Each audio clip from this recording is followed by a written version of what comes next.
అభినందనలు తెలియజేస్తున్న మిత్రులారా ఇది ఒక బాధ్యత కాదు, బాధ్యతతో పాటు భావోద్వేగం. ప్రజాప్రతినిధిగా ప్రజా జీవితంలోకి వచ్చిన మొదటి రోజు నుంచి ఈ రోజు వరకు ఎప్పుడు అవకాశం వచ్చినా ప్రతి జాతరకు ఇక్కడికి వచ్చి సమ్మక్క సారలమ్మ ఆశీర్వాదం తీసుకొని ప్రజా జీవితంలో ప్రజలకు సేవ చేయాలన్న ఆలోచన పునరంకితమవుతూ పనిచేస్తూ వచ్చినాం. దాదాపుగా ఇప్పటికీ 17-18 సంవత్సరాల నుంచి వరుసగా ఈ ప్రాంతాన్ని సందర్శించుకోవడం, ఈ ప్రాంతం యొక్క అభివృద్ధి గురించి మాట్లాడుకోవడం, ఆనాటి పాలకులకు పెద్దలకు విజ్ఞప్తులు చేయడంతోనే సరిపోయింది. ప్రతిసారి ఎవరినో ఒకరిని అడగడం, వాళ్ళు ఏదో కొంచెము దానం ఇచ్చినట్టుగా ధర్మం చేసినట్టుగా వ్యవహరిస్తే మా జీవితాలకి ఇంతేనేమో అని మేము అనుకునే వాళ్ళం. కానీ 2023 ఫిబ్రవరి 6 నాడు ప్రజాపాలన తీసుకురావాలి, ప్రజల దగ్గరికి వెళ్ళి వారి సమస్యలు తెలుసుకోవాలని ఆలోచన చేసినప్పుడు ఎక్కడి నుంచి ఈ పాదయాత్ర మొదలు పెట్టాలి అని చర్చ జరిగింది. మిత్రులు చాలా రకాలుగా సూచనలు సలహాలు ఇచ్చిండ్రు.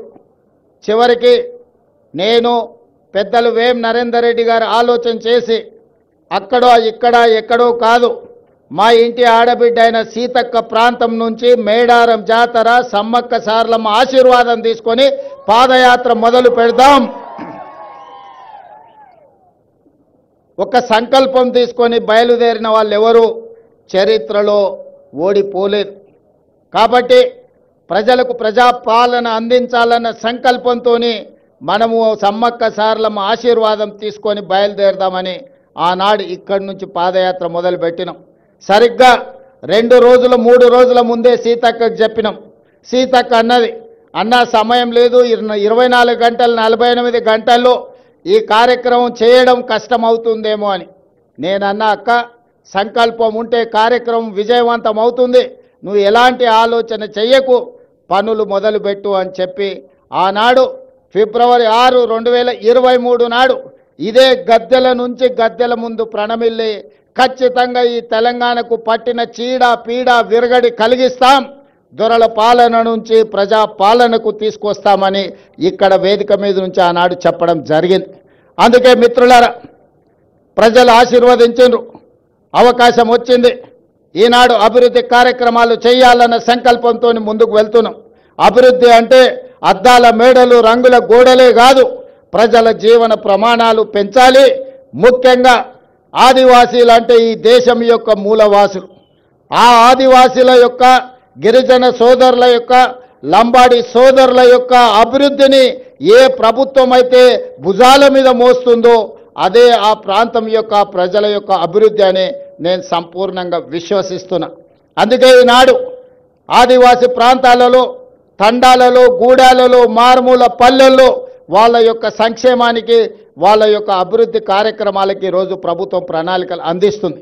ఈరోజు ప్రతి నియోజకవర్గానికి 3,500 ఇండ్లు, 4,50,000 ఇందిరమ్మ ఇండ్లు పేదోళ్ళకు అందించిన తర్వాత మరి ఆదివాసీలు గిరిజనులకు సరిపోవడం లేదు అని నా దృష్టికి ఎమ్మెల్యేలు తెస్తే ఐటీడీఏ ప్రాంతాలలో అదనంగా గిరిజనులకు ఆదివాసీలకు మళ్ళీ 22,000 ప్రత్యేకంగా ఇండ్లు ఇచ్చి ఆదివాసీ బిడ్డలు ప్రతి వాళ్ళు సొంత ఇంటిలో ఉండాలి అని మన ప్రభుత్వం ఈరోజు ప్రణాళికలు తీసుకున్నది. ఈ విధంగా ఏ విషయం వచ్చినా వాళ్ళకి ఇవ్వాల్సిన వాటా కోట ఇవ్వాల్సిందే, అదనంగా ఇంకొంత ఇవ్వాలి. ఎందుకంటే దశాబ్దాలుగా వాళ్ళకు అన్యాయం జరిగింది, నష్టం చేకూరింది. కాబట్టి వాటిని సరిదిద్దడానికి ప్రయత్నాలు చెయ్యాలి అని చెప్పి ఈరోజు మన ప్రభుత్వం ముందుకు వెళ్తుంది. అందుకే ఈనాడు సన్న బియ్యం ఇచ్చిన, రేషన్ కార్డులు ఇచ్చిన, రైతు రుణమాఫీ చేసిన, రైతు భరోసా పథకాన్ని అమలు చేసిన, ఇందిరమ్మ ఇండ్లు ఇచ్చిన, ఈరోజు దేవాలయాల అభివృద్ధి కార్యక్రమాలను చేపట్టిన, ఆదివాసీలను గిరిజనులను దృష్టిలో పెట్టుకొని వాళ్ళకి ఏ విధంగా మేలు జరుగుతుందో దాని ప్రకారం ప్రణాళికలు సిద్ధం చేసుకొని ఈనాడు మన ప్రభుత్వం ముందుకు వెళ్తుంది. గతంలో లేనంత గొప్పగా ఈనాడు దళితులకు, గిరిజనులకు మన మంత్రివర్గంలో కానీ మన ప్రభుత్వంలో కానీ ఎంతో ప్రాధాన్యత ఇవ్వడం జరిగింది. పరిపాలనలో భాగస్వాములు చేసుకుంటూ ప్రణాళికబద్ధంగా వాళ్ళ అభివృద్ధి కోసం నిర్ణయాలు తీసుకుంటూ ముందుకు వెళ్తున్నాం. ఇవాళ మిత్రులారా, ఈ కార్యక్రమం ఈరోజు సమ్మక్క సారలమ్మ గద్దెల మరియు ప్రాంగణ అభివృద్ధి పునర్నిర్మాణ కార్యక్రమము జీవితంలో వచ్చిన గొప్ప అవకాశం. ప్రతి మనిషి జన్మిస్తుంటాడు, మరణిస్తుంటాడు, కానీ కొద్ది మందికే అరుదైన అవకాశాలు వస్తుంటాయి. ఈనాడు నాకు మా సీతక్కకు ఒక అరుదైన అవకాశం సమ్మక్క సారలమ్మ గద్దెలు మరియు ప్రాంగణ పునర్నిర్మాణం ఈ జన్మలో దక్కిన గొప్ప గౌరవం. సీతక్క చెప్పినట్టుగా తన జన్మ ధన్యమైంది. ఒక్కసారి గుట్టల మీద నుంచి అమ్మను గద్దెల మీద కూర్చోబెట్టే అవకాశం వస్తే నాకు ఈ జన్మకు చాలు అనుకుంది. కానీ గతంలో ఇతరుల దగ్గరికి వెళ్ళి రిప్రజెంటేషన్స్ ఇచ్చి మాకు నిధులు ఇవ్వండి అని అడిగే పరిస్థితి ఉండే. ఫిబ్రవరి 6, 2023 నాడు ఇదే ప్రాంతం నుంచి నేను చెప్పిన, రాబోయే రోజుల్లో ఇతరులను యాచించడం కాదు, సీతక్కనే సంతకం పెట్టి నిధులు మంజూరు చేస్తుంది, సీతక్క ప్రభుత్వంలో భాగస్వామి అవుతుంది అని ఆనాడు చెప్పడం జరిగింది. ఈనాడు చేసి చూపిస్తున్నాం. సమ్మక్క సారలమ్మ ఈ ప్రాంత అభివృద్ధి కోసం నిధులకు వెనక్కి అడుగు వేసే సమస్యనే లేదు. ప్రభుత్వానికి నిధుల సమస్య ఉండొచ్చు, అవసరమైతే ఇంకెక్కడైనా తగ్గిస్తాం, కానీ సమ్మక్క సారలమ్మ యొక్క అభివృద్ధి కోసం ఎన్ని కోట్ల రూపాయలైనా ప్రభుత్వం విడుదల చేస్తుంది, సరైన సమయంలో పూర్తి చేస్తుంది. నిర్మాణ కార్యక్రమం మాదై ఉండొచ్చు, కానీ గిరిజనుల యొక్క సాంప్రదాయాన్ని కాపాడుకునే బాధ్యత వాళ్ళదే. అందుకే ప్రభుత్వం ప్రణాళికలు రచించి ప్రభుత్వమే నిర్మించడం కాదు, ప్రణాళికల్లో ఆదివాసులను భాగస్వాములను చేసినాం. సాంప్రదాయాన్ని పరిరక్షించడంలో ఆదివాసులను భాగస్వాములను చేసినాం. రేపు జరగబోయే పునర్నిర్మాణంలో కూడా ఆదివాసీలను భాగస్వాములను చేస్తున్నాం. అందులో ఉండే రీసెర్చ్ స్కాలర్స్ని, అదేవిధంగా సాంప్రదాయాన్ని కొనసాగిస్తున్న వాళ్ళ వారసులను అందరినీ కూడా ఇందులో భాగస్వాములను చేసినాం. మామూలుగా సిమెంట్ కట్టడాలు కడితే అత్యధికంగా 100 సంవత్సరాలు మాత్రమే ఉంటుంది.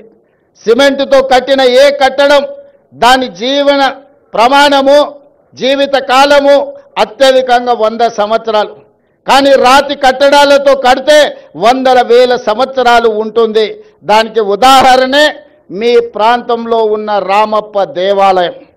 రుద్రదేవుడు ఆనాడు కట్టిన దేవాలయం 800 సంవత్సరాలైనా యునెస్కో లిస్టులో ఈరోజు చేరింది అంటే రాతి కట్టడాలతోనే, గొప్ప నగిశీలతోనే రామప్ప మందిరం కట్టిండు రుద్రదేవుడు. కాబట్టి ఇయాలటికి అది చరిత్రలో నిటారుగా నిలబడ్డది.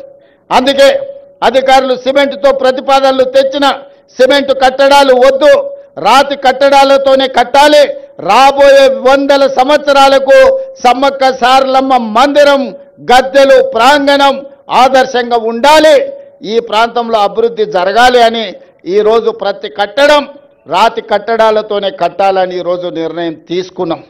అందుకే ఇదొక గొప్ప కార్యక్రమం, జీవితకాల అవకాశం. ఈ గొప్ప కార్యక్రమంలో మీరందరూ భాగస్వాములు కావాలి, మీ అందరి ఆశీర్వాదం కావాలి ప్రభుత్వానికి.